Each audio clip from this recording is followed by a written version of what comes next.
Islampur expo মেলাতে এসে এরমভাবে যে অ্যাক্সিডেন্টের সম্মুখীন হতে হবে এটা কিন্তু আমাদের সত্যিই আশা ছিল না।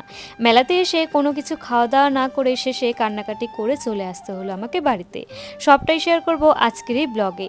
এক্সপো মেলাতে আজকে নিয়ে কিন্তু আমাদের ৩ নম্বর দিন। রোজ দিনই সন্ধ্যের পর ও আর আমি দুজনে মিলে কোথাও না কোথাও বেরোই। ওই আমাকে বলল চলো তাহলে মেলাতে গিয়ে একটু ঘুরে আসি। এরপর দুজনে মিলে আমরা চলে আসি মেলাতে। আর এবার কিন্তু মেলাতে আদিবাসী হেয়ার অয়েলের দোকানও বসেছে। আর এখানকার প্রাইসগুলো কিন্তু একটু বেশি ছিল, তবে তেলগুলো হয়তো ভালোই হবে। পুরো মেলাটা কমপ্লিট করার পর আমরা চলে আসি রাইডের এখানে।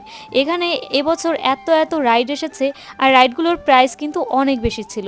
প্রত্যেকটা রাইডে উঠতে গেলে ১০০ টাকা করে কিন্তু দাম ছিল। তবে ভগবান আমাকে সেই সাহস এখনও পর্যন্ত দেয়নি যে রাইডগুলোর মধ্যে আমি উঠব। ওই নিচ থেকে শুধু আমি তাকিয়ে তাকিয়ে দেখি। তাই আমার হাজব্যান্ডকে আমি বলছিলাম, যেহেতু কোনো রাইডে আমি উঠতে পারবো না, চলো তাহলে মটকা কুয়া শোটা দেখে আসি। সেই ছোটোবেলায় দেখেছিলাম, তারপরে আর কখনোই কিন্তু দেখা হয়নি। তো মটকা কুয়া শোয়ে কিন্তু ৫০ টাকা করে টিকিট ছিল।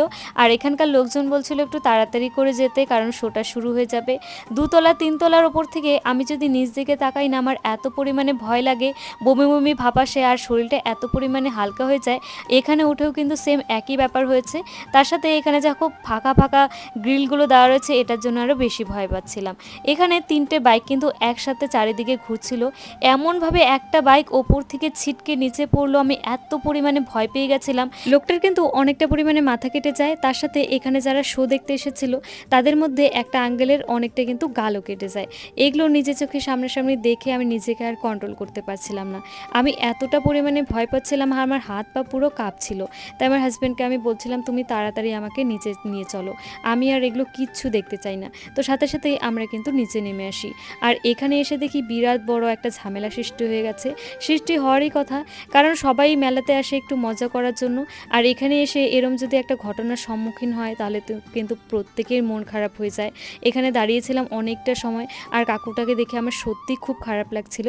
এই মটকা কুয়ার ওপরে উঠে না আমার একজনের সাথে দেখা হয়েছিল। সে আমাকে দেখে এতটা এক্সাইটেড হয়ে গেছিল, আমার ভিডিও দেখে সবসময়, তাই আমাকে বলছিল তোমার সাথে আমি একটা ফটো তুলবো। আমি ওকে বলছিলাম শোটা আগে কমপ্লিট হয়ে যাক, আমি অবশ্যই তোমার সাথে ফটো তুলবো।